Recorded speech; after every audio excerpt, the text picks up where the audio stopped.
안녕하세요. 뉴스반장입니다. 정상적으로 제대로 작동되고 있는 게 단 한 개도 없습니다. 현재 윤석열 정부를 말하는 건데요. 역대 이토록 불투명하게 국민의 눈을 가리고 모든 수단과 방법을 총동원해 편법과 꼼수로 모든 무대뽀로 밀어붙여 추진해 나가고 있는 정부를 본 적이 없습니다.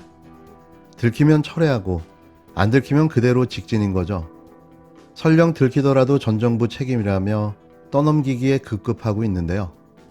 나라를 이렇게 대충 운영해도 되는 걸까요? 진심으로 이게 나라인가 싶은 생각뿐인데요.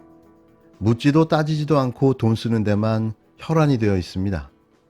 어차피 탄핵될 거 속전속결로 어찌해볼까 하는 생각을 갖고 있는 게 아닌가 싶은데요. 반드시 막아야 합니다.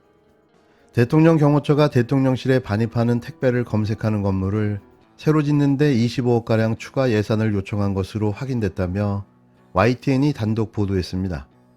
불과 며칠 전 영빈관을 신축한다며 내년도 정부 예산에 878억 원을 숨겨 끼워넣기 한 게 걸린 지 얼마 되지 않은 상황인데요.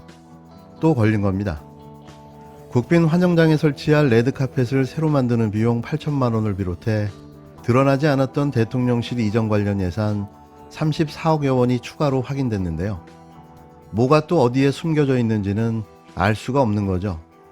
기획재정부가 국회에 제출한 대통령 경호처 신설 신축 예산안을 보면 용산 대통령실로 반입되는 택배와 우편물을 검색하는 통합검색센터를 짓는 예산으로 24억 700만 원을 편성했는데요. 현재 임시 컨테이너 건물에서 폭발물이나 화약약품이 반입되는지를 수작업으로 확인하고 있는데요.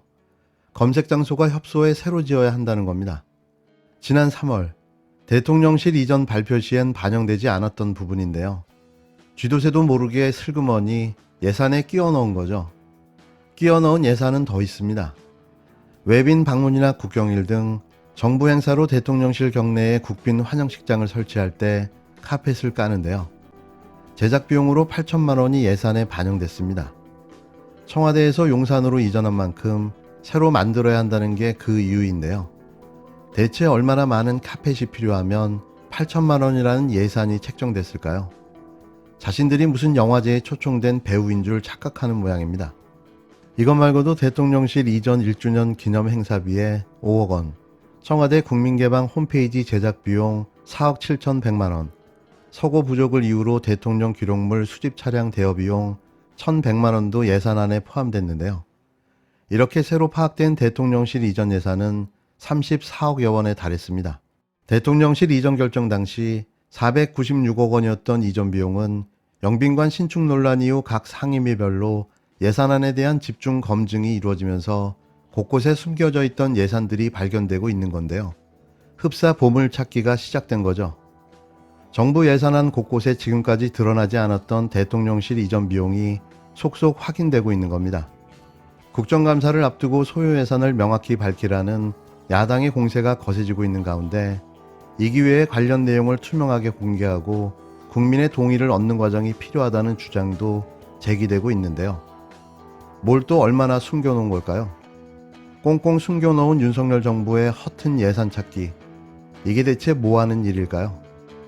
이에 대통령실은 마치 기다렸다는 듯 택배검색센터, 서버 구축 등으로 대통령 직무실 이전 예산이 추가됐다는 의혹에 대해 사실과 다르다고 반박하고 나섰는데요.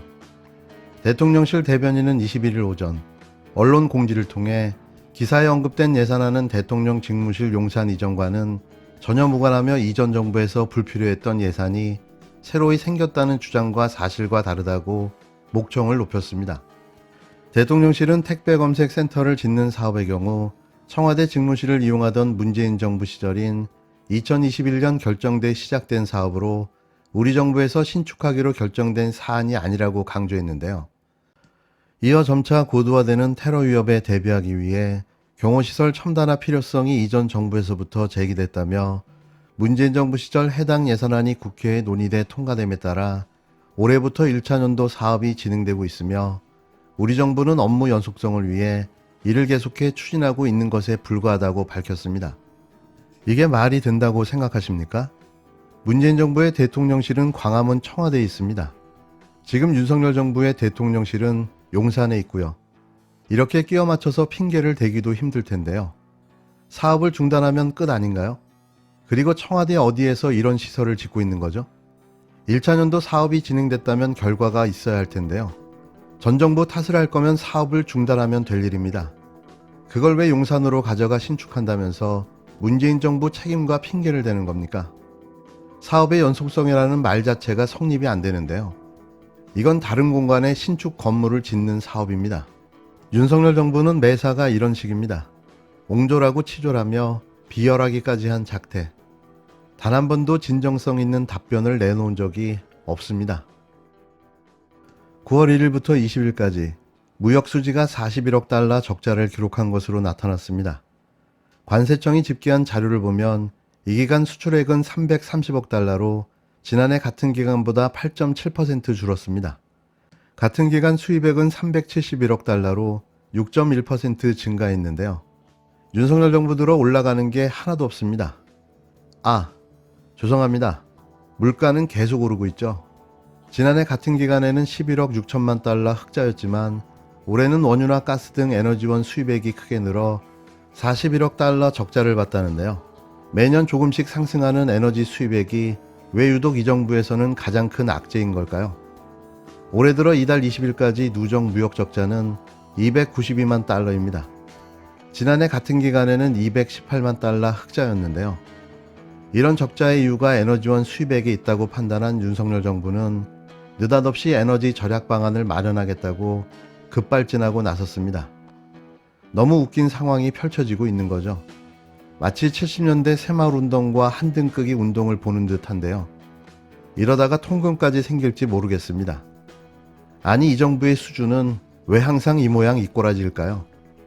최근에는 수출 증가세가 둔화되고 있는 데다가 에너지 수입 급증으로 무역 적자가 지속되고 있습니다. 향후 에너지 수급과 가격의 불확실성이 높은 만큼 이에 따른 무역 수지 변동성이 축소될 수 있도록 에너지 절약 및 이용 효율화를 위한 방안을 조만간 마련하겠습니다.